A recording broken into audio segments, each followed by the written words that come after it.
I think we'll get started now. Welcome everyone to the Spring 2021 TELTalk featuring Becky Tuchscherer, Group President of Commercial Welding at Miller Electric. My name is Nicole Mertis and I am the current yet outgoing chair of United Way Fox Cities Emerging Leaders. We do have a few housekeeping notes for today's TELTalk. First, this webinar is being recorded and we'll send this out with a survey following the event today. Second, your video is not active, so we do not see you, and everyone will be muted to begin, but questions can be asked in the Q&A box at the bottom of your screen or your Zoom screen. And that can be asked at any time and we'll be monitoring that Q&A box for you. We're also trying the raise hand feature today, so feel free to raise your hand during the presentation. And after you are called on by the moderator, you'll be unmuted. Just simply accept the unmute prompt and ask your question. So at this time, I'd like to welcome our incoming Emerging Leaders Chair, Brenton Teeling. Brenton is Vice President of Client Services and Administration at Legacy Private Trust Company. He's been an emerging leader for quite some time, since 2013 in fact, and he's served on the Emerging Leaders Steering Committee since 2016. He lives in Neenah, has a beautiful family, is married with 2 children, and he's really demonstrated true dedication and commitment to this community as an active member, as I mentioned, of Emerging Leaders. It has always been a pleasure to work with. So Brenton, we are thrilled to have you step into this leadership role. So I'll turn it over to you, Brenton, to tell everyone here more about what Emerging Leaders is and to introduce our guest today. Thank you, Nicole. And speaking of dedication, thank you very much for your dedication over the past 2 years as our chair, including a very unique second year. And you have been a great leader during that time. So thank you. And I look forward to continuing your great work and the great work of past Emerging Leader chairs. Again, my name is Brenton Teeling. I am the incoming chair. And before we begin today, I'd like to share a little information about United Way Fox Cities Emerging Leaders.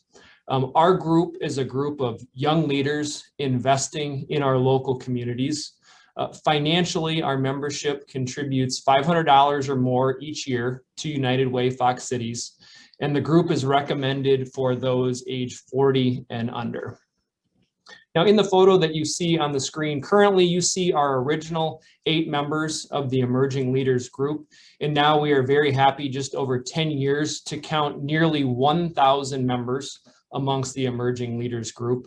And we are very proud and very happy to say that nearly 1/3 of our entire membership donates each year at a leadership level, which means $1,000 or more each year. And this generosity of our group led to over $900,000 of contributions to the 2019 campaign alone, which is simply amazing contribution by our group. Of those 1,000 members that I mentioned, they represent over 87 different companies throughout the Fox Cities. And those companies not only support their own emerging leaders, they also support our group through additional contributions. And we would especially like to thank our platinum sponsors, Miller Electric, Alta Resources, Integrity Insurance, and Kimberly Clark. Our gold sponsors, Godfrey Kahn and Menasha Corporation. Our silver sponsors, Community First Credit Union, Myron, and Secure Insurance. And our bronze sponsors, Bergstrom Automotive, the Best Western Premier Bridgewood, McClone, and US Bank. So thank you very much to all of our sponsors of Emerging Leaders. Now that I've told you a little bit about the impact that our group makes, for those of you maybe not familiar with Emerging Leaders, I'd like to tell you a little bit more about who we are.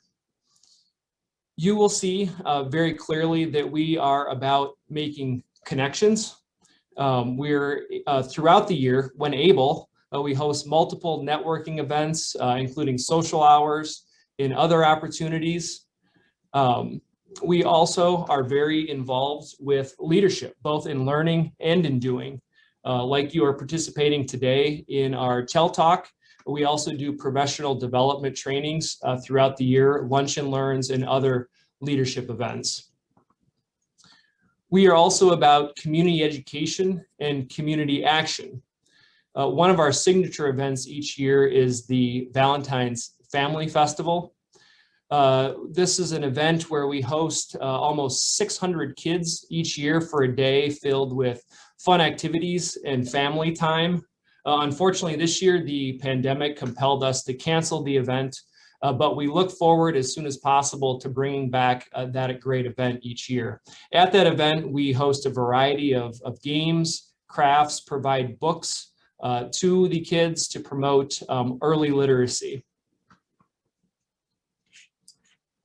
As you've seen, we're about volunteerism. Another great example of this are Born Learning Trails, and these are trails that can be found throughout 12 public parks in the Fox Cities, and they provide a way for kids to get active in both a fun and educational way with their families while also promoting early literacy.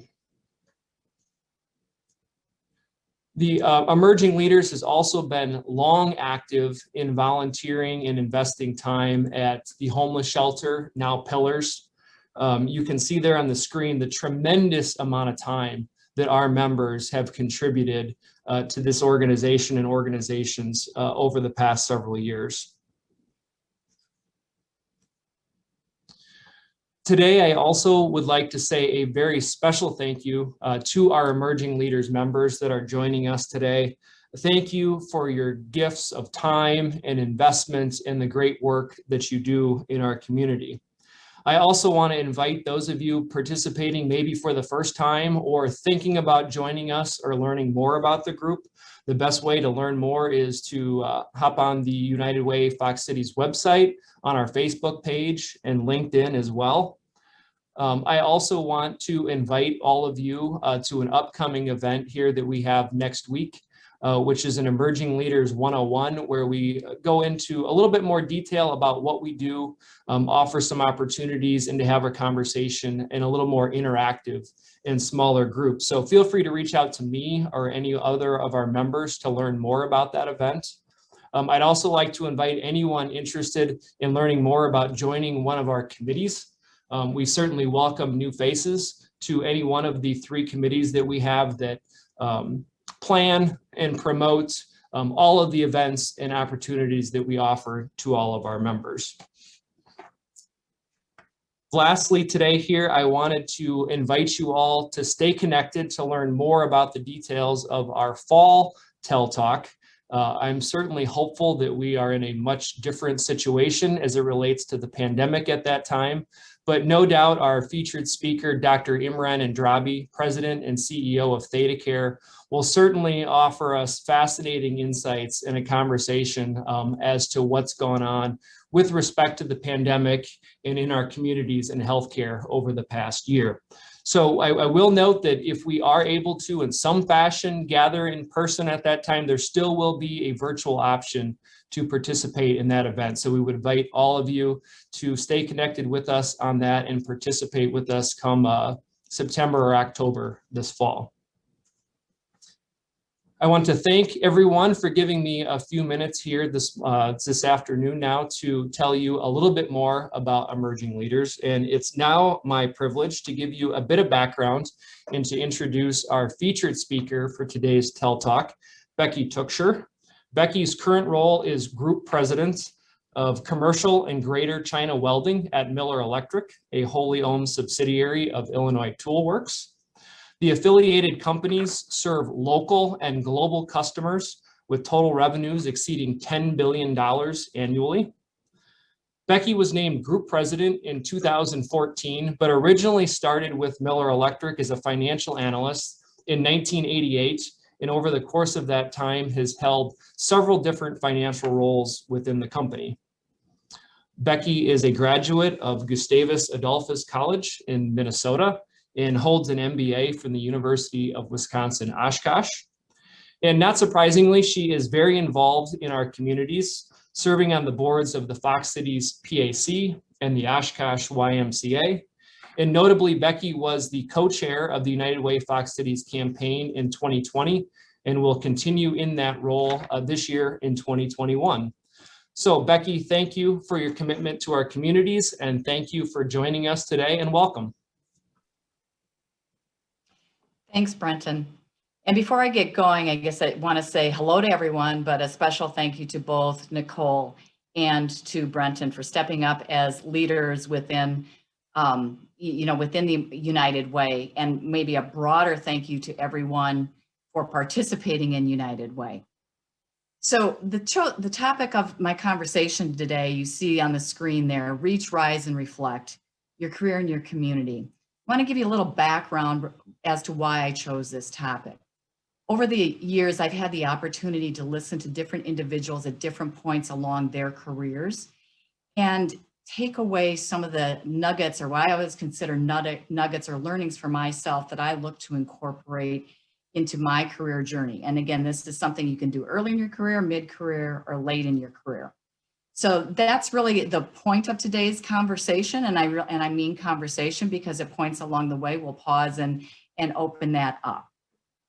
So let's get started. And the way I'm going to start is, before I dive into my journey, is I want to help you understand who Miller Electric is. We are a welding manufacturer. We manufacture welding equipment, and we've been innovating in Appleton, Wisconsin since Nils Miller founded us back in 1929. What we're known for is the design and manufacture of this equipment that goes around the globe. And the innovations, we've got over 4,000 patents that are in our portfolio, but we're known for bringing things such as the first all-in-one welder into the marketplace. Our products range from simple tools to generators to welding data management systems to augmented reality that helps train our welders of tomorrow. So what is welding? It's a tool and a process that you may not see every day, but you feel its impact every day. So let's take a look at what we build.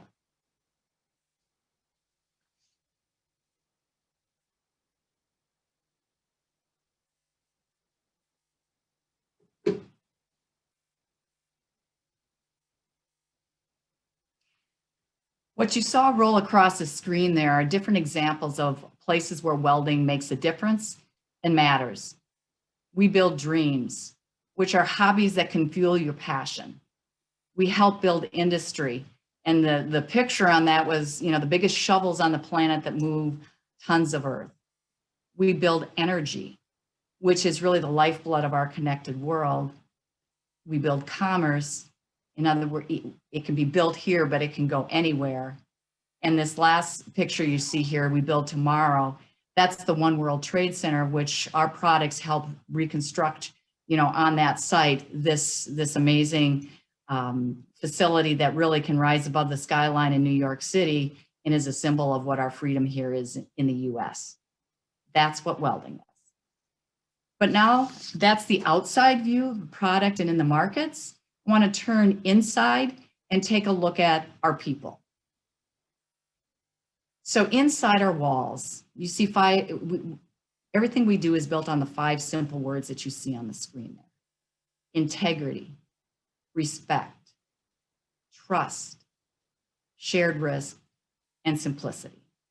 And as you all know, words are only words. It's really actions that make that come to life. And what we are focused on as a team at Miller, 1,500 strong in the Appleton area, is working on those values together inside our walls, but also outside our walls. And that's where we make a difference in the community. So let's take a look at how we help build the communities.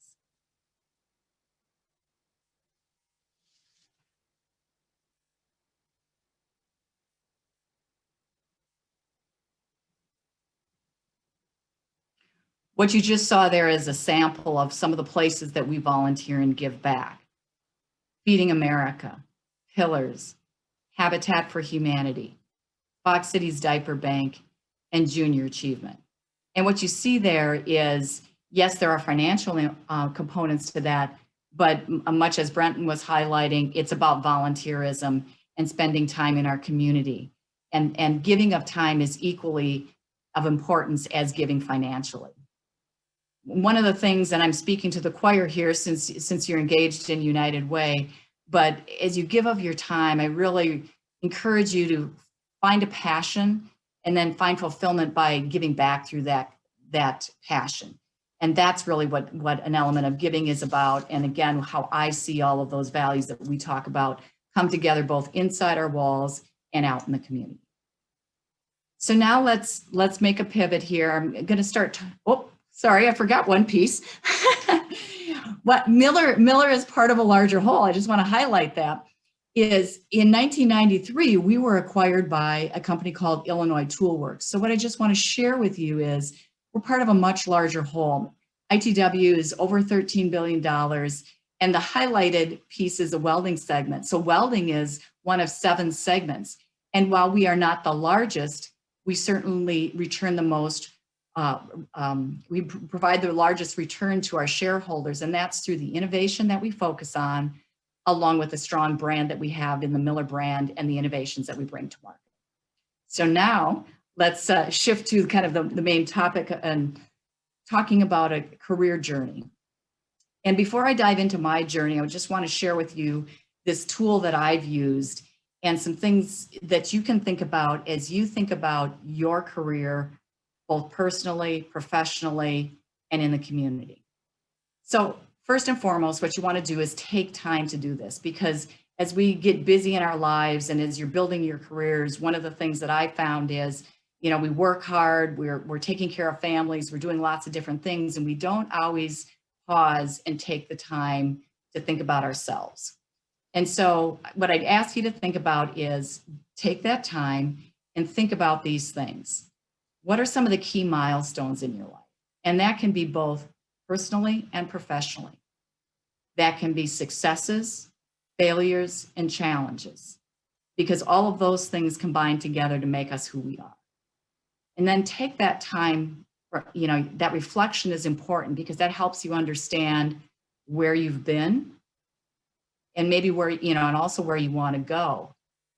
The choices at those milestones are also important to think about. It can be the choices that you make at those milestone moments or as you made choices to get to those milestones. And that can bring you to what are some development opportunities that I may need in my career. Maybe you've got a goal and you see a gap in something that you need to, what I always say is move further, faster. Take that time to invest in that development. So just a tool and some insights that I've used and reflected on my career, and hopefully you can use the same process as you think about your journey. So with that, let's pivot into my journey. And this really becomes a story, okay? So where the story starts from a career perspective is out of college, I joined a food manufacturing company, Pillsbury, based in Minneapolis, Minnesota. As with highlighted, the finance area is my core, if you will, and where my undergrad came. And so I joined and had a variety of roles within the accounting functions at Pillsbury. I had a lot of learnings early in my career there and was fortunate enough to have a few different roles that taught me a few different things. One was early on, I had the opportunity to manage an accounts receivable department that had a number of individuals who were older than I am. So early in my career, I needed to make sure I understood how to interact with people of all perspectives, ages, and earn their respect, if you will, too. And I guess what I come back to, in many cases, it's the simple things that we learned when we were in, first grade or kindergarten, is treat everyone with respect. And that's how you make a difference as a leader, okay? What you also see on here is United Way. And that was the first time that I engaged in United Way. The first fall that I was there, listened to the campaign pitch, and a very noted football coach was the co-chair that year, and certainly drew my attention to United Way. So I've been a career-long contributor to United Way. You also see here, this leadership with a, stop sign over it. One of my earlier experiences was working for someone who did something that didn't make sense to me and made me, pause relative to respect for this individual as a leader. And it's not about that instance, but it's about what I learned from that, meaning that's not the kind of leader I wanted to be as I went forward. So, a couple key learnings early in my career. So the next step in my career journey is really moving to Miller Electric. And 5 years into my career, I had the opportunity to move to Appleton, Wisconsin. And you'd think, oftentimes when we make career changes, we think it's because of a career opportunity or career advancement. And what I want to share with you is the reason I made the move is I made it for a man. I had been at my sister's wedding and met this guy who lived in the Oshkosh area. And so I made a career move for a man. So, takeaways here, it's not all about career, right? There are, you got journeys along the way. And one of the things I want to highlight with that role that I took was that was a lateral at best. And one of the things that as I joined, so it wasn't as challenging as maybe where I had been. And that was okay at that point in my life. I was a little bored at first. I actually started looking for other opportunities outside of Miller, but soon came along some other financial opportunities within Miller, and I was challenged. And so I stayed. And one of the things that I'm really glad about is that I stayed because, forward to where I am in my career, it worked out okay. So I was glad I had the patience to stay the course. One of the things, the symbol you see there on New York Stock Exchange, what was really interesting to me was coming from a publicly held business to a privately held business. And each has its own advantages and has its own disadvantages. And so I was making an adjustment to that. And one of the things, and I'll speak to it in a couple moments, is I saw some career opportunity, but I wasn't sure how I was going to advance. And I'll talk to that more in just a minute. But the next part of my journey was early 90s now, birth of my first daughter. And what I want to share with you, there were a number of things going on. While I was still at Pillsbury, I'd started working on my MBA. When I transferred to Wisconsin, I started and picked that up at the University of Oshkosh. And so I was working on school, had my first daughter, a lot going on, realized I needed to finish my MBA before we had any more children. But also at that time, and you see the hospital symbol on the challenges, is my father was diagnosed with lymphoma. And it was, he had been in remission for over 15 years. So it was quite a surprise when it came back. So again, think about where I'm at in my career. I maybe wasn't as challenged as I wanted to be from a career perspective, but what that afforded me to do was balance work and my life at the same time. And so as I look back and reflect on that, that was part of the opportunity that I need to take advantage of is that balancing. But then come along in 1993, this company called Illinois Tool Works acquired Miller Electric in early 93. And at that time, I was now pregnant with my second child, okay? And there started to be a lot of, change occurring as a result of this acquisition, but not all of that played out until later in the year. So new company coming in and acquiring family-owned business. I finished my MBA. I walked across the stage, basically 8 months pregnant, getting my diploma. And a month later, amongst all this change, went off and had my second daughter and was out on maternity leave for a while. I came back later that fall. And when I came back, I saw that there were, a lot of changes, and we had started creating these business units. And there were 4 business units that were in place at the time. And as I looked around, I was curious to see the leaders of each of those business units. And as I looked at that, there wasn't a cookie cutter that said, you have to be this, or you have to be this, or you have to be this. So I raised my hand and said, I'd like to be a business unit manager. I'm going to pause there for a minute. That's what BUM stands for, Business Unit Manager. We've had some fun with that acronym over the years, but that's what that stands for. But I want to give you some insight into some of the decisions I made before I actually raised my hand. Because at the time, and you can see there's a lot going on, and is this the perfect time for me to take on a larger responsibility? And it's like, ooh, what do I do with this? So my husband and I sat down. I had a 2-year-old and a 7-month-old. Both of us were working. And the conversation we had was, it's like, okay, one of us our careers is going to take a little bit of a lead for a period of time. And does the other one have you back? And the answer was absolutely yes. My husband said, go for it, Becky, we'll make it happen, which that's what caused me to raise my hand. Another key point that I want to bring out here is during this time frame, I also had to learn to let go. So in other words, at home, I couldn't have everything as perfect as maybe I wanted it to be. We were fortunate enough that we were able to bring in someone to do cleaning and some laundry and things like that. And I guess a takeaway that I have from that point in time is I had to make a choice of, do I want to clean toilets or do I want to spend my free time with my kids? And that was a really easy decision to make. So if you have that opportunity, think about those things, but really understand what your support system can be. I want to talk, so that's kind of a decision to go into that role as a bum. What I want to highlight are some of the career experiences that I got from taking that role. Because this was the first time I moved outside of my comfort zone of my financial background. I was now leading a team of engineers. I was leading a team of our marketers. I had the whole operations for this business unit reporting to me. So I was no longer the expert in that role. And what that really caused me to do is really lean on the team that I was working with. And again, as we created these business units, I had the opportunity to select each of the team members that were leading those areas. And I leaned on them to be the experts in their specific function, but that didn't mean that they knew all the answers. My role was really to work with them to find the answers and to clear the roadblocks, but I was going to lean on them, and together we would figure all of that out.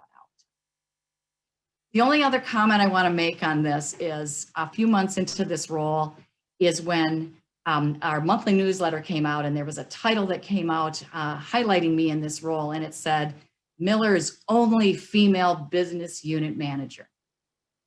I didn't know the article was coming out, and when I saw it, that headline, I was pissed.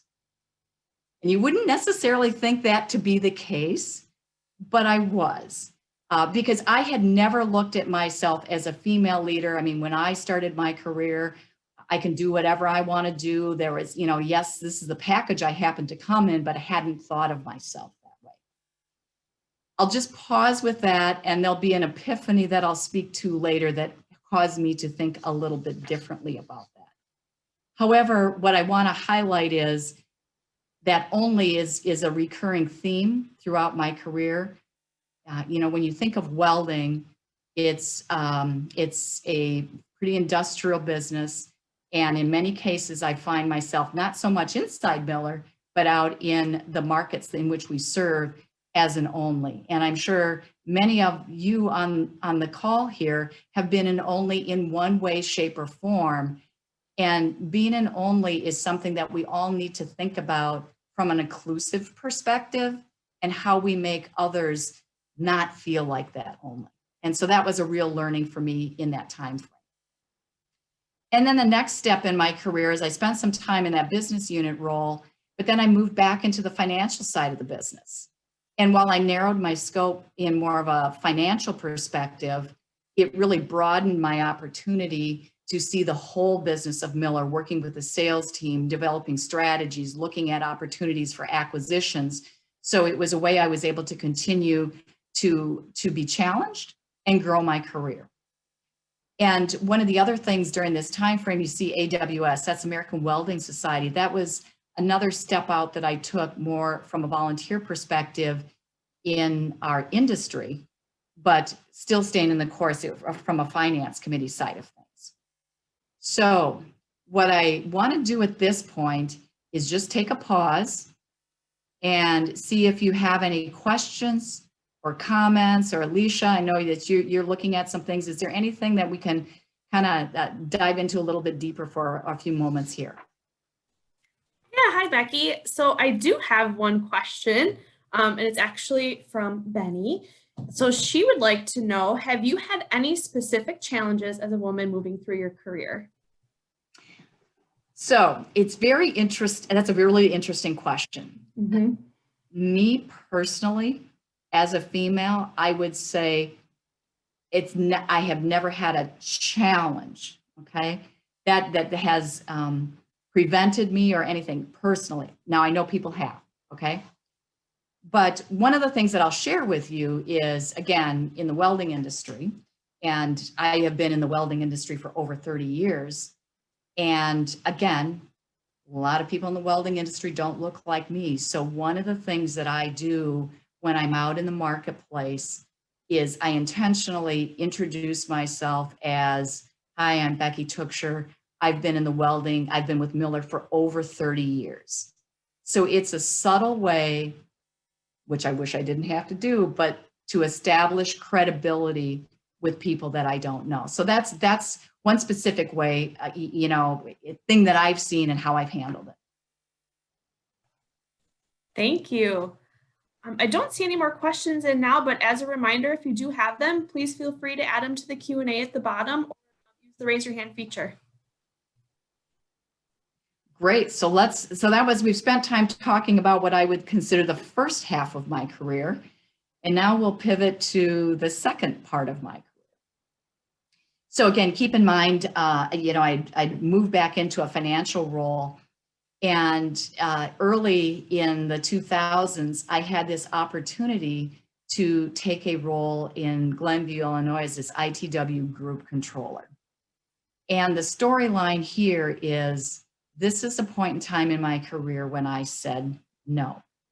At the time, I now had 3 young children. If I were going to take on this opportunity, it meant that I was probably going to be traveling much more significantly than I was in my prior roles. It also meant that my husband probably would have to step back and stay at home. And there were a lot of things that kind of came together that just said, no, now is not the right time. And I know that for many of us, that's a question that we have in our careers. It's like, if I say no, is that going to matter? Is that going to limit me down the road? And what I can share with you is that it didn't. The other thing that I want to share with you is, again, at times in our career, our work life takes hold and plays out more strongly. At other times, it's our personal life. And that's okay, but holistically, they have to balance out. And at this time, it was my family life that I needed to be around for. One of the other things that occurred now during this time frame is that my mother became ill.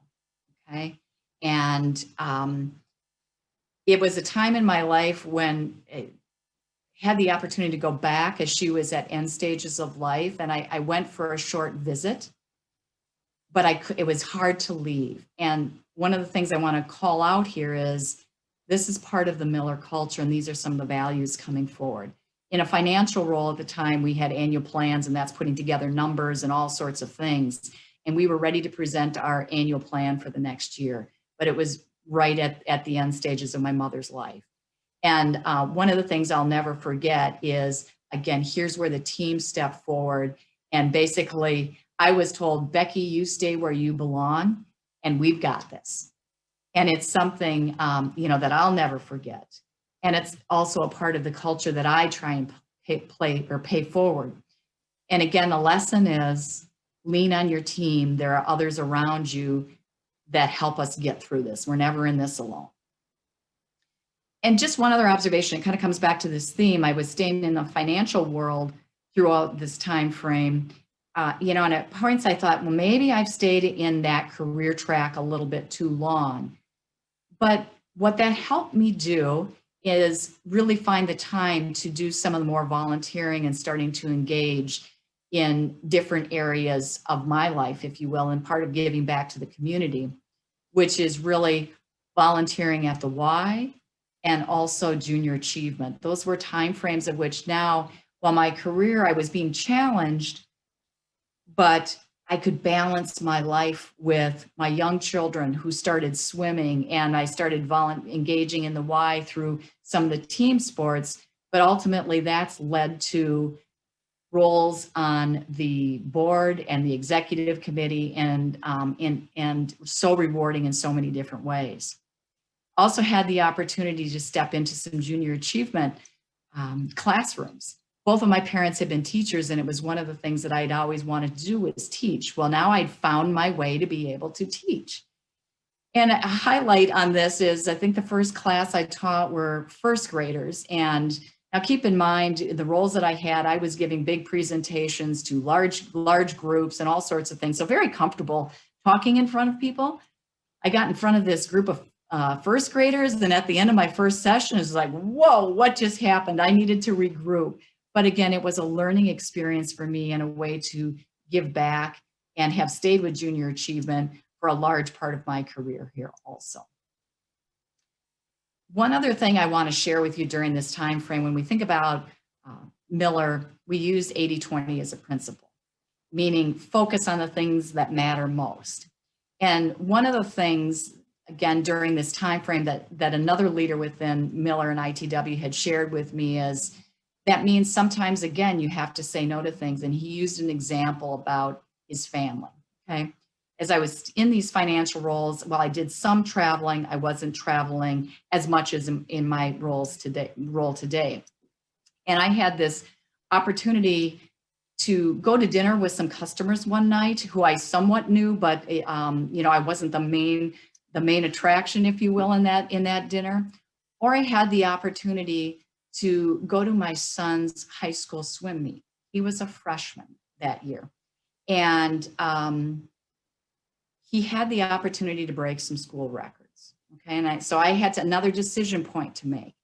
And I thought, okay, years from now, will I remember this dinner with this customer? Or if by chance my son breaks a school record, would I rather be there?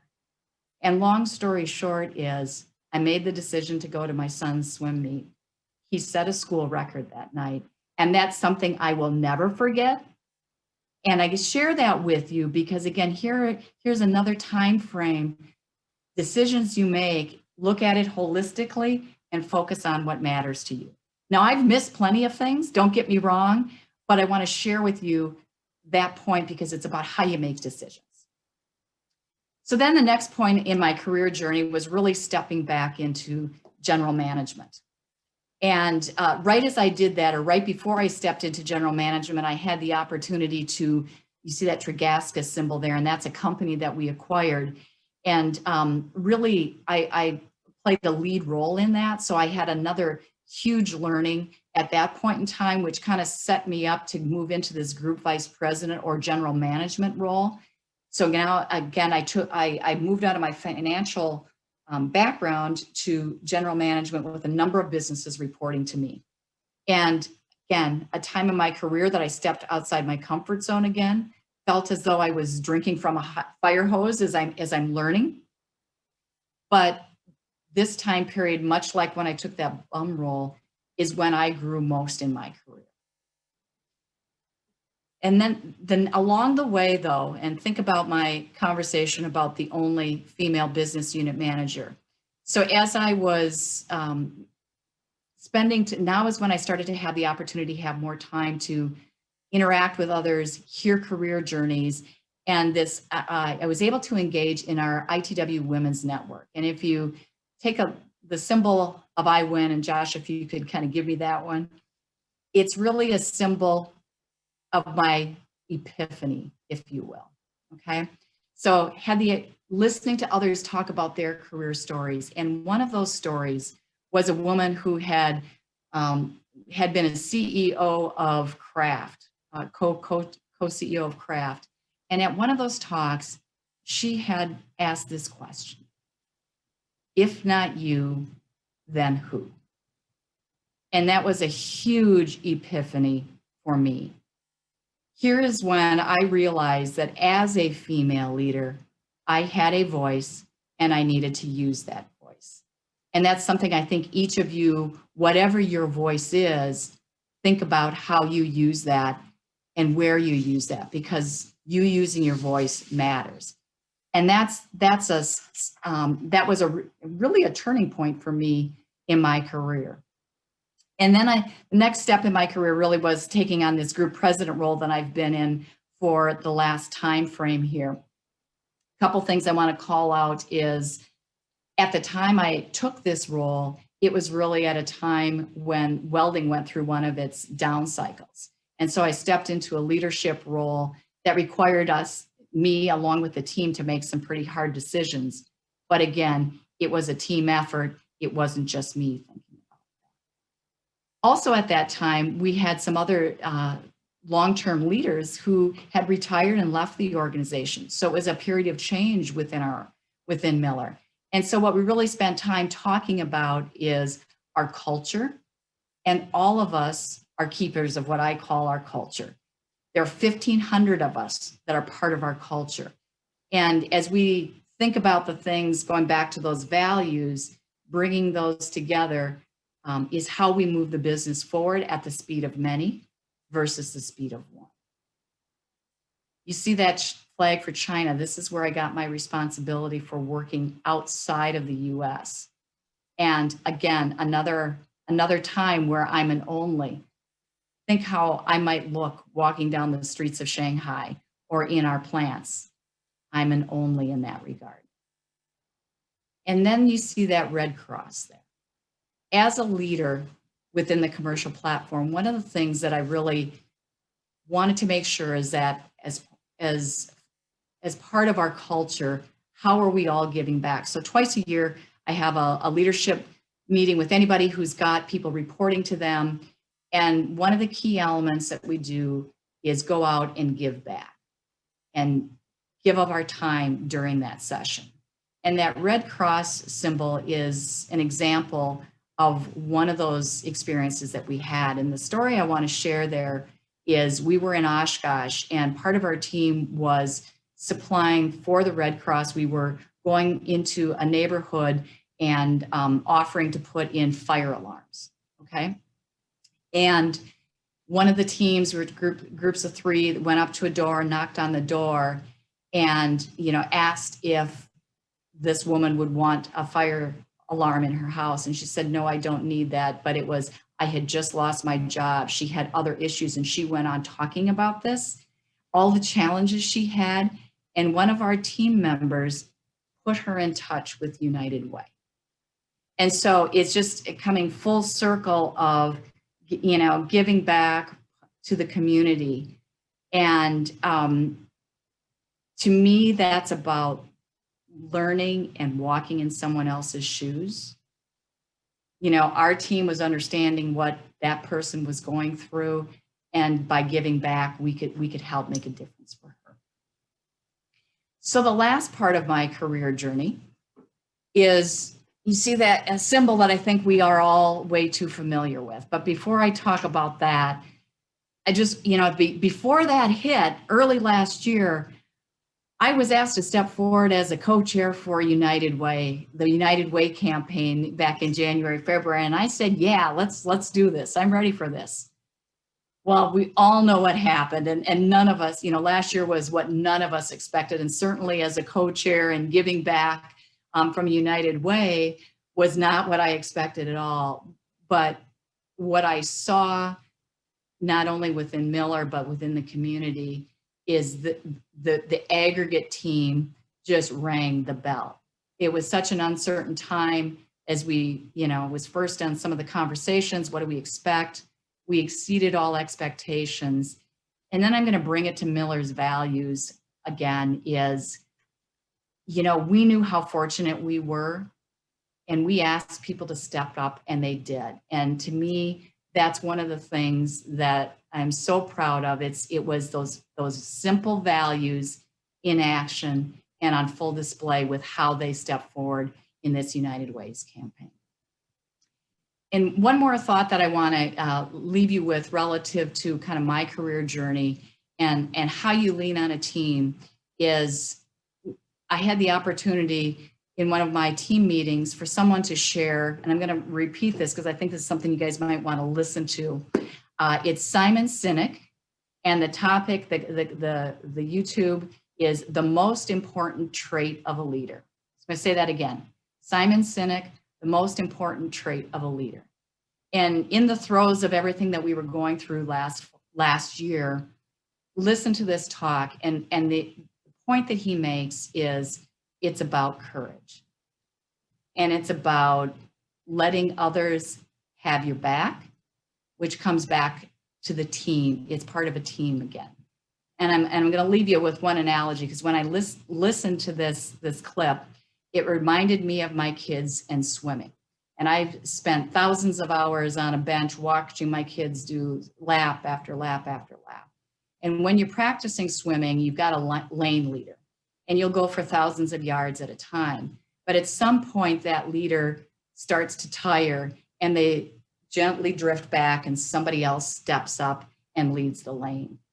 And that's what you should be thinking about as you go on your career journey, is how are you either leading the lane or supporting that lane leader. But that really brings me to where I am in my career now, is I am letting somebody else step forward in that lane. And in the 20s and beyond, my career journey, as I've reflected on this, is all about this. So those of you on the call who are from Miller Electric, you know that I've announced that I'll be retiring as of April 1st. This is going to be my focus as I go forward. This is my family, and I'll be focused there along with, the volunteer work that I do. It's going to be hard to say goodbye to the people and culture of Miller, but it's those people and culture that kept me here for 32 years, and it's just been an honor to be part of that journey. So before I wrap up, I just want to share with you some nuggets I hope that you are taking away from this conversation. And I bring it back to the if not you, then who? As you think about your journey, the door doesn't always open when you want it. Sometimes it's too soon. Sometimes it's not soon enough. But just have the patience, whichever way it goes for you. Be okay with taking a risk, but make sure you've got that support system. And focus on the things that matter most to you. Learn from others' career journeys. Again, that's one of the key nuggets that TELTalks like this, to me, I would have loved to have had these earlier in my career. Impacting others, that's your voice. That's your voice in the community. That's the voice in your career inside the walls of where you work. And one thing I maybe haven't called out a whole lot is know who your advocates are. Because at times in your career, you're going to step forward and raise your hand and say, hey, what about me? But there are other times when people will come to you and say, have you thought about? And so what I would just suggest is as you hear that voice or somebody taps you on the shoulder, listen to what they're saying, because they see something in you that you may not yet see. But most important of all, through all of this, we all spend too much time at work. We need to have fun along the way. And so what I want to do in closing is share with you just a little clip of how we have fun at Miller Electric.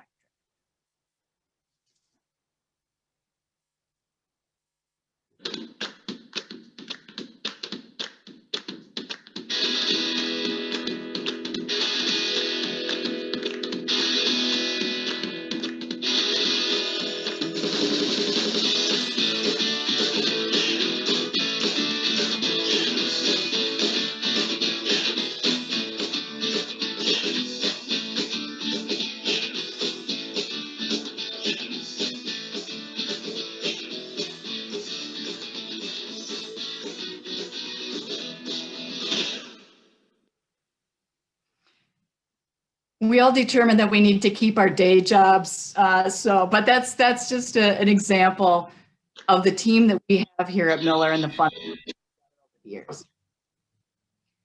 So with that, we can open it up again.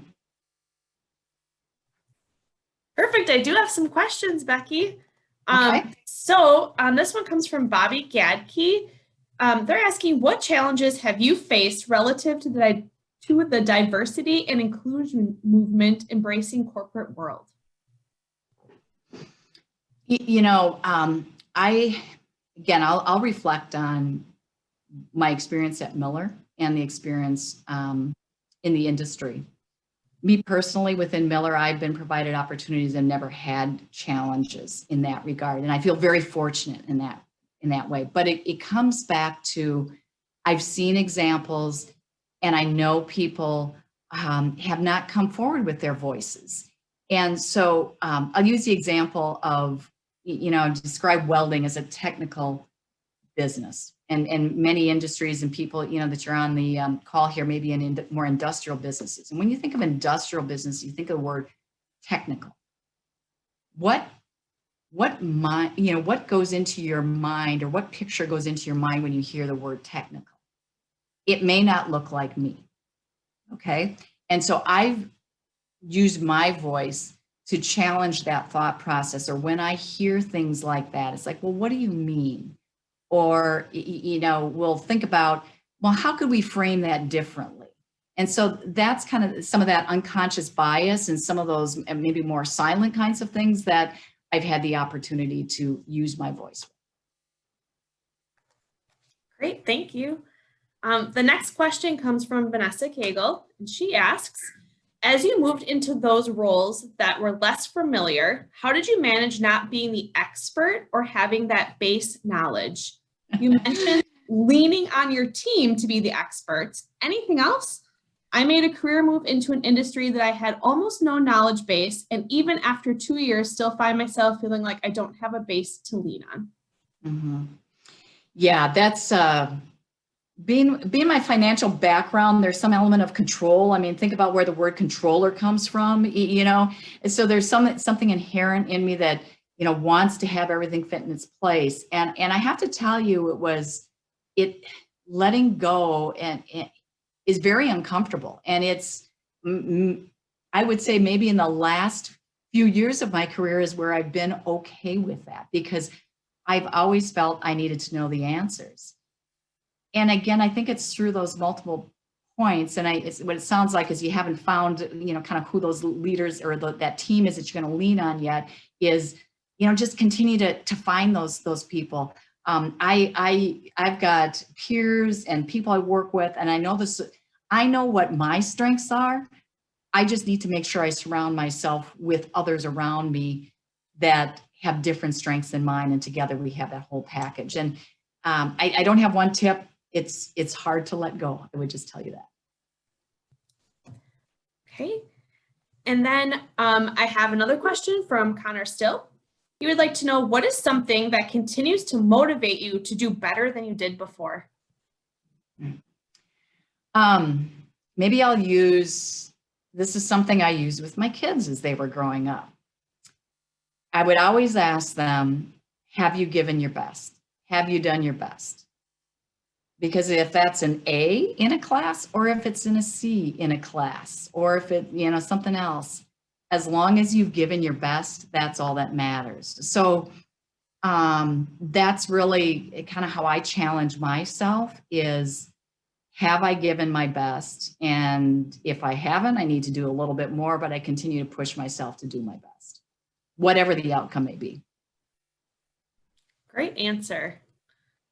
The next question comes from Christopher Cheney. He would like to know, how have you leveraged your personal/professional experience in volunteering to have greater impact for the community? I think what I would draw on there are a couple things. And I think as co-chair of the United Way campaign this year, to me, kind of wraps that all together is, I've had other opportunities, had done some volunteering. Again, I stepped into this role thinking it would be one thing, and then COVID hits, and it causes us to lead in a whole different way. And I guess that's one of the things when I think about the team. Many of the faces I'm looking at on this screen here are United Way. It was a team effort, it's a community effort, and those kinds of things. So I think that's one of the things that I would say that I use, and hopefully, when I think about the campaign we had this year and the impact it made at this time when we need it most is pretty significant. I think the other thing that I would maybe call out is, the leadership team that I have inside the business here when we have those meetings. investing in and taking that time to do volunteer work, because to me that continues and pays it forward, if you will. Great, thank you. The next question comes from Carlos Nunn. And he would like to know, when did you realize that you knew you wanted to become the group president, and what motivated you to do so? So in response to that, I think one of the things that I would just say to everyone is the world always changes around us, because when I started at Miller, certainly kind of the environment, and yes, there was a president, but didn't aspire to that. But what I always aspired to was making sure I was challenged and making sure I was contributing. So it was never a specific title or role that I kind of looked to, but those experiences along the way brought me there. So, you know, I think that's one of the things that I would just share with you as you think about your careers or wherever that may be that you want to go, is think about it that way. I'd also say, you know, it's not always straight up. Think about laterals or different moves you need to make to get an experience that may help you accelerate your career even faster, even though it doesn't seem like it at the time. So just some thoughts on that one. Great. And then actually our last question is from Craig Glodemans, and he's wondering, how has volunteering in the community helped your career? I would say volunteering in the community and seeing what goes on in our community helps me understand what it's like to walk in someone else's shoes. And when I can understand that, and I think that Red Cross example that I shared with you, you know, hopefully kind of brings that to the fore, is as I come back inside the walls of Miller and understand everybody's in a different spot, is how can I, again, come back on this inclusive side of things, be a leader that enables us to think about others in a different way. And I think that's one of the things that being a part of the community, you know, volunteering in the community, seeing that, sharing that in a broader perspective, and then again, having that voice to be able to, you know, I'll call it amplify it within the walls of Miller. We did have one more question pop in, and it's from Megan Teeter. And she's wondering, did you have any mentors through your career?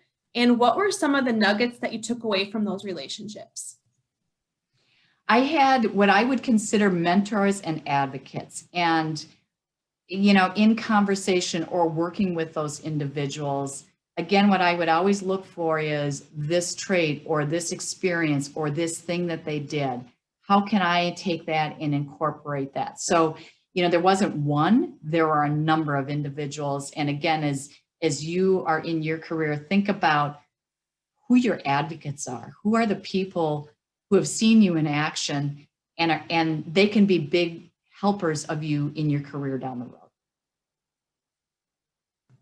Great. Thank you, Becky. That was all the questions that we had. Great.